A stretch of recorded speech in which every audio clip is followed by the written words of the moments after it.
അദ്ധ്യായം 111. അൽ മസദ്, മക്കയിൽ അവതരിച്ചത്. മസദ് എന്നാൽ ഈത്തപ്പന നാര് എന്നാണ് അർത്ഥം. 5-ാം സൂക്തത്തിൽ ഈത്തപ്പന നാരുകൊണ്ടുള്ള കയറിനെപ്പറ്റി പരാമർശിച്ചതാണ് ഈ പേരിന് നിദാനം. ബിസ്മില്ലാഹിർ റഹ്മാനിർ റഹീം. തബ്ബത് യദാ അബീ ലഹബിൻ വതബ്. അബൂലഹബിന്റെ ഇരു കൈകളും നശിച്ചിരിക്കുന്നു, അവൻ നാശമടയുകയും ചെയ്തിരിക്കുന്നു. മാ അഗ്നാ അൻഹു മാലുഹു വമാ കസബ്.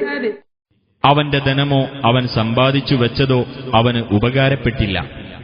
സയസ്ലാ നാറൻ ദാത ലഹബ്. തീജ്വാലകളുള്ള നരകാഗ്നിയിൽ അവൻ പ്രവേശിക്കുന്നതാണ്. വംറഅതുഹു ഹമ്മാലത്തൽ ഹതബ്. വിറക് ചുമട്ടുകാരിയായ അവന്റെ ഭാര്യയും. ഫീ ജീദിഹാ ഹബ്ലും മിൻ മസദ്. അവളുടെ കഴുത്തിൽ ഈന്തപ്പന നാരുകൊണ്ടുള്ള ഒരു കയറുണ്ടായിരിക്കും.